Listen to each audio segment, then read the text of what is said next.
Hey, Mike Brookfield here. Welcome to Guided Practice 30. Who'd have thought it?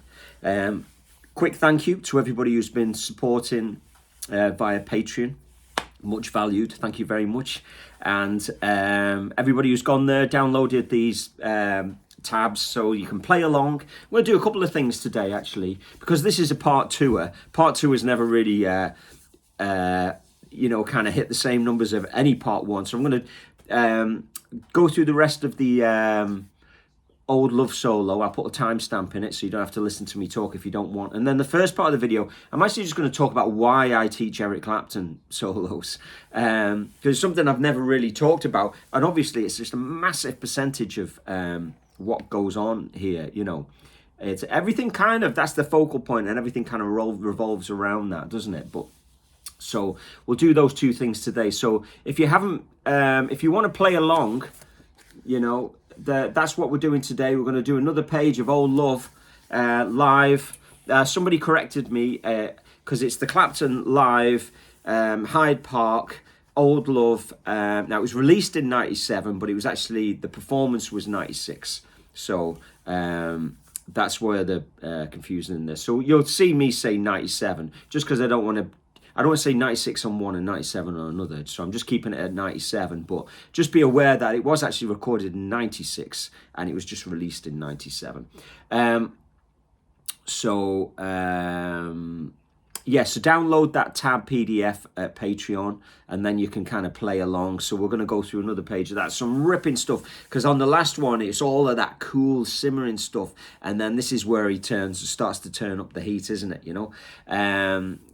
And Clapton really on fire at this period. I mean, like, when was he not? I suppose you could argue when he went a little bit lukewarm at, you know, maybe in the 70s where he was under the influence and stuff like that. But still, when you listen to a lot of those recordings, there's an amazing version of Double Trouble that I've been meaning to do for ages, where he plays this absolutely ripping intro.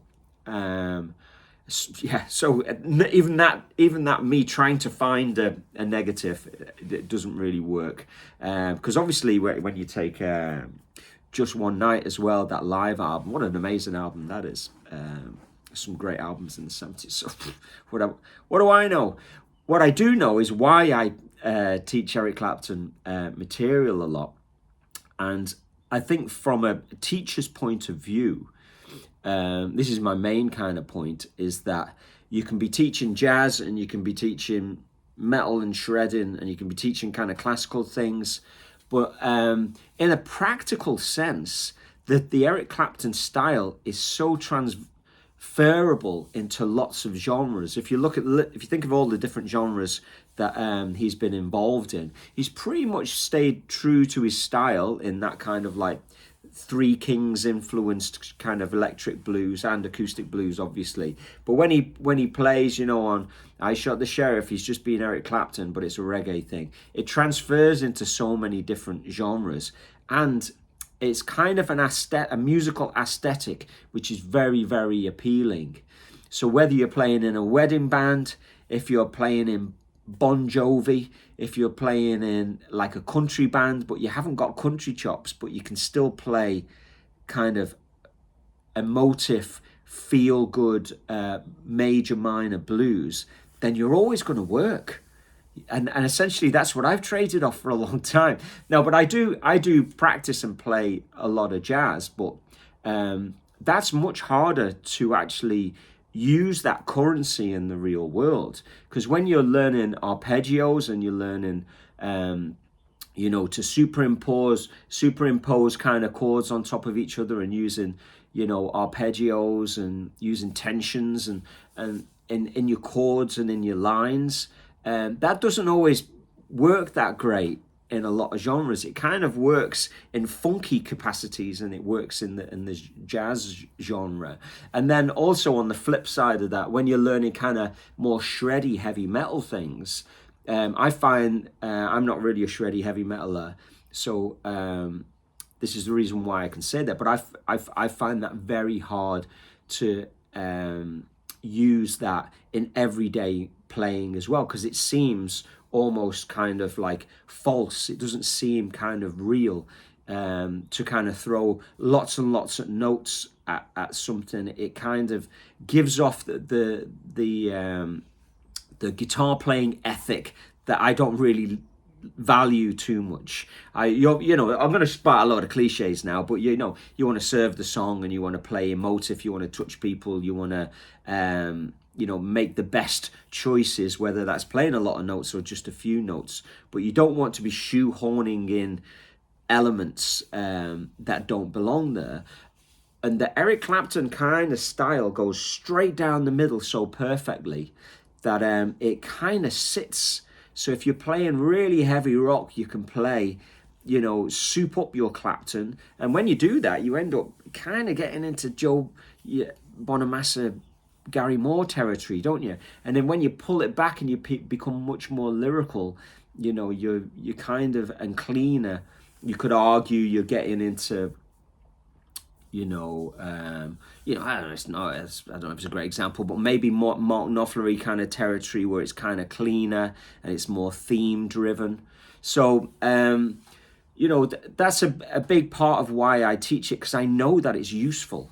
And by going through these videos in these guided practice and any of the Clapton related videos, or if you're studying with me personally or any of those things, all this phrasing really does pay off in the long run, because if somebody nods you to play a solo on a gig, or you're just getting together with friends, and it's almost like you've studied just the right things where you can kind of make good choices. So if you're studying a lot of Eric Clapton solos, he does make very, very good choices. And the proof in that is that you very, very rarely hear him play mistakes. And you very rarely hear him being kind of outgunned.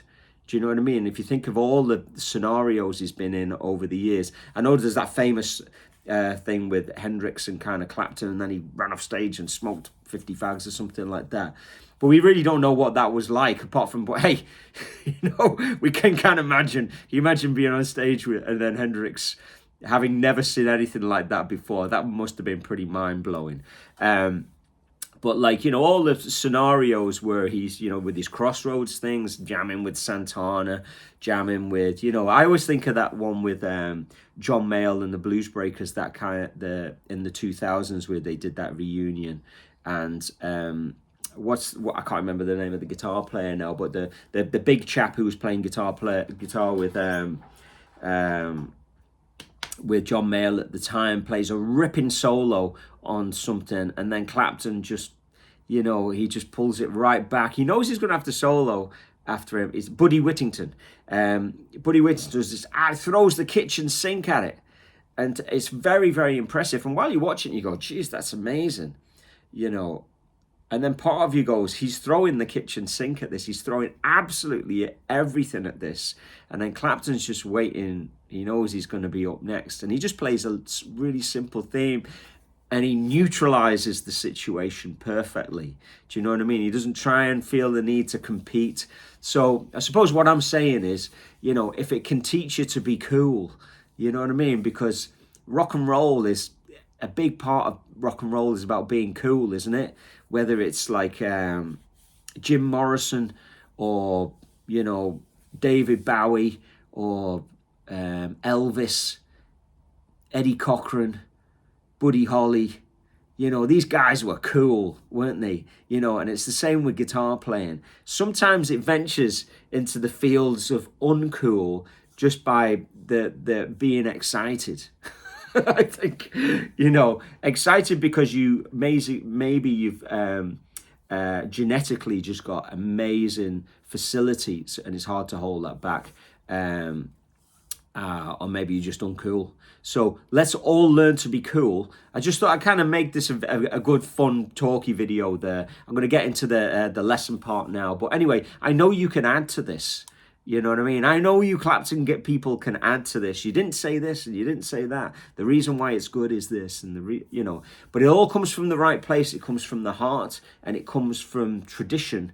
But if you look at, say, Clapton's career, he's had highs and lows that we all know about, but he's also been involved at the forefront of, music, recording technology, and you know, the hip sounds, whether it's the 80s or the 60s.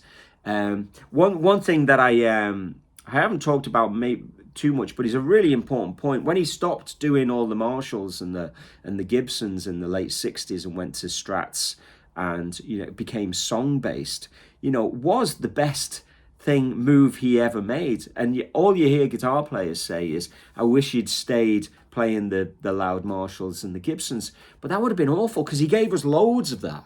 He gave us loads of that. And if it had stayed in there, he would have just slid under and not been relevant or important. Instead, he saw the value in songs and the vehicles of songs. Hence, now when you look at the best of Eric Clapton, it's going to be you know, it's kind of hard to stick it on a double album, isn't it? Do you know what I mean? The amount of hits he's had is, or I don't know, maybe not hits is the wrong words, but popular songs, runs into the dozens, doesn't it? You know, so, you know, he obviously didn't write them all, but he's had that expertise, been able to see good songs and have them as vehicles for his expressive playing. Okay, there you go. That's nearly 12 minutes of talking. Thought that would be a bit of fun anyway, just to express that. Okay, let's get into Old Love. So, 11 minutes and 22. We're going to check out where we left at. We're about 4 minutes 40 into this performance, and then he continues with. So I'll try and make sure you're visible here.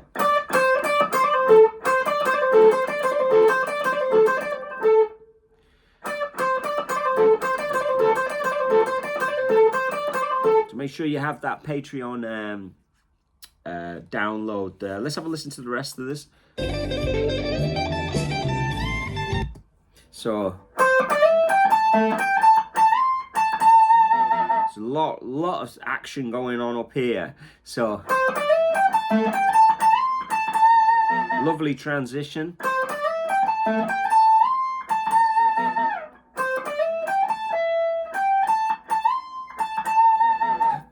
Very nice. Let's check out, is there any more there? Nope. Let's check out the next loop I've got. So it goes, so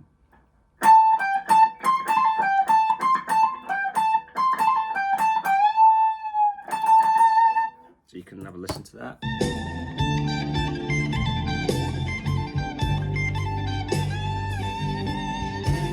Oh yeah, so it's more kind of like, you know, it's crossing the beat, if you like. So, you know.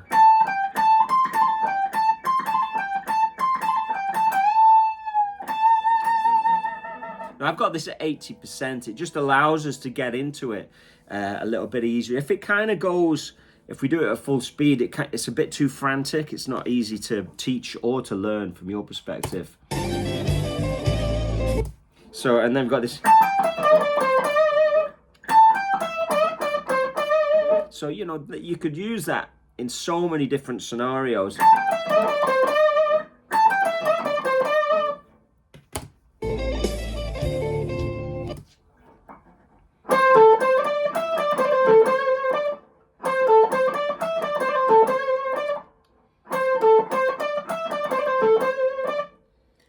So, nice. Let's keep trucking, will we? Beautiful stuff. So this is a very long, fast line. He uses his first and second finger a lot, kind of Django style almost. You know, when he's right up here, you know. So I'm going to pull that back a little bit.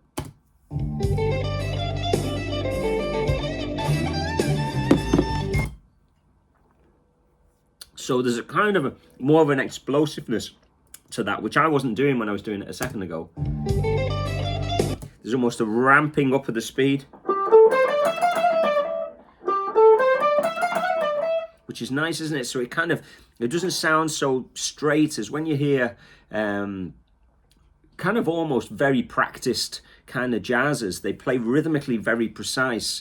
And then sometimes when you hear people who are playing, and if they're not playing a lot of blues in between, it sounds very rhythmically a bit stale. So this is why the blues is always important to be included, whether you're playing a jazz or a rock solo, I think, is because it gives that opportunity to kind of to fly over the top, like we talked about that Hendrix and Buddy Guide, or you know, we go wabble dabble da da. You know, it's not as, you know, like a rigid rhythm.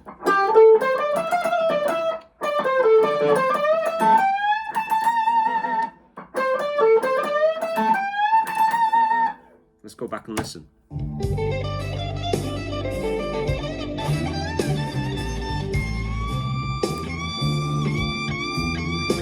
So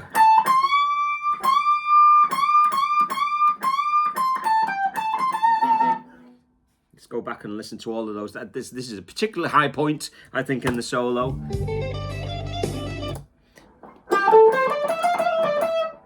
And then he kind of, I put a slash there, but that's just to break up the line. There is no rhythmical pause or anything.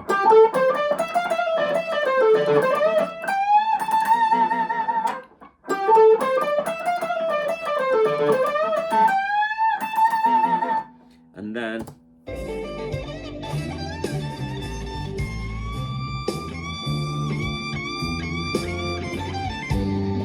so I'm just working on that last bit there. So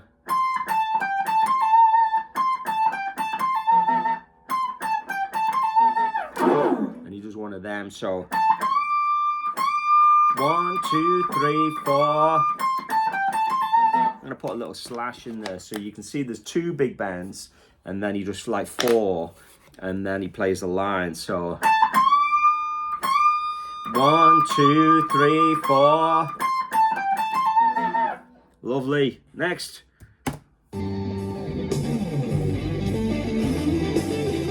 So, you know, he's going down the neck now.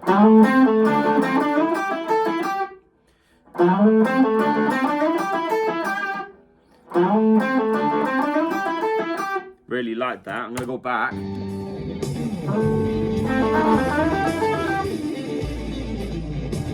I think it really kind of flubs out, doesn't it, when because his amp is like, you know, he's got the boost on his guitar, and it's really pushing that amp. The amp is collapsing, isn't it, down that bottom end, which is great. That's what we want. So as he comes down, you know, it's hard to reproduce that here with, you know, just a guitar at low volume. But let's listen to that line again.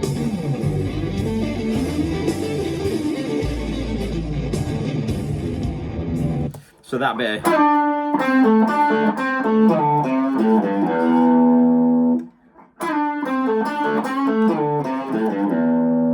But before that.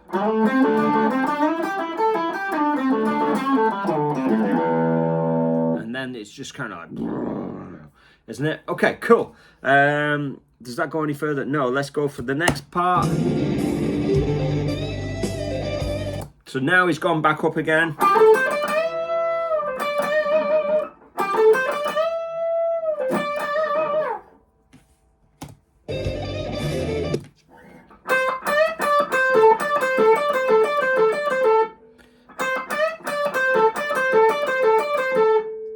Let's go back to the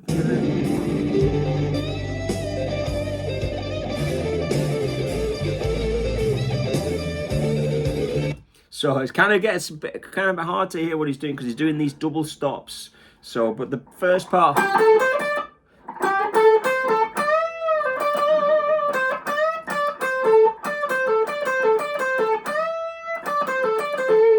So he's got this. And then he's doing this kind of double stop. So if you imagine the train, I was actually talking about this on the Patreon video the other day. On Sundays, I do a Patreon video, it's just for Patreon people. On Fridays, I do a Clapton song-based thing just for Patreon people. So please go and join that and help support the channel. And if you go to this here, where say 13 and 14, it's like the engine driver. There's train. There's the engine driver. And he does like 4 after that. 1, 2, 3, 4 at the end of the. So, you know, Let's go to the I think that's on the next loop.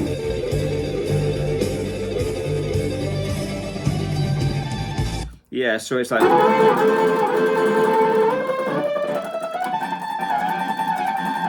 so it's kind of, you know, it's really dynamic at this point. It's hard to kind of notate and articulate all of the things that's going on, but he's doing a tremolando thing, and then he's basically walking up the pentatonic where he 14, 17, 19, 17, and you can see he uses his first and his second, kind of like Django would, you know. You know, and it's quite unusual because you would naturally think you'd use your third there. But he does have that, you know, really long second finger that we've talked about before. So I think the next bit's on the next loop. So you got this.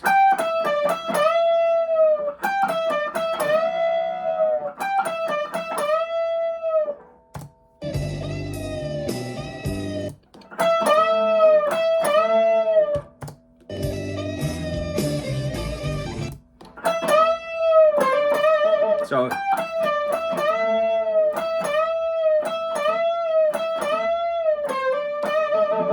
you know, he's singing, isn't he? Through the learning to sing through the guitar is what we're trying to do here, you know, in the same way that these guys can. You know, the really top tier guys, they just sing with simple devices, don't they? You know, and that's the thing to be aiming for musically. And then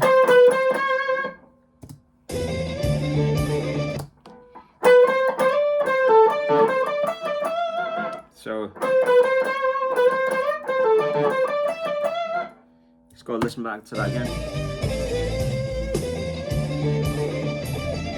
So I was saying this on a video actually with one of my students, just a live chat there the other day. You know, even if you have these just playing in the background and you just pick up the guitar and you play along with a few bits of them, you're just trying to get this phrasing into your ear. You know, it's not about learning the solo all the way through note for note so you can reproduce it. I wouldn't see that as being hugely beneficial, because there's a lot of work in that. You're better off just kind of getting into the individual phrases. Less pressure then. You don't feel bad because there's not that expectation that you can do this whole solo. What you're trying to do is you're putting under the microscope these just elements and taking away the things that you like. That's what he did with Freddie King and Albert King and stuff like that. So you'll notice you've got a whole brand new page there. Now, there is a bit left to do. I'm going to do that next week. I would be a really bad teacher if I did more than a page, because there's way more than there's no way anybody actually has finished what I did put up last week. And staying on top of all this stuff. So have a look at last week's, have a look at this week's. You know, we'll finish it off next week, and I'll try and have a discussion point maybe next week as well, because that was a bit of fun, wasn't it, to talk about that. Hopefully I've kind of made my point. Keep it burning, everyone. I'll see you next week.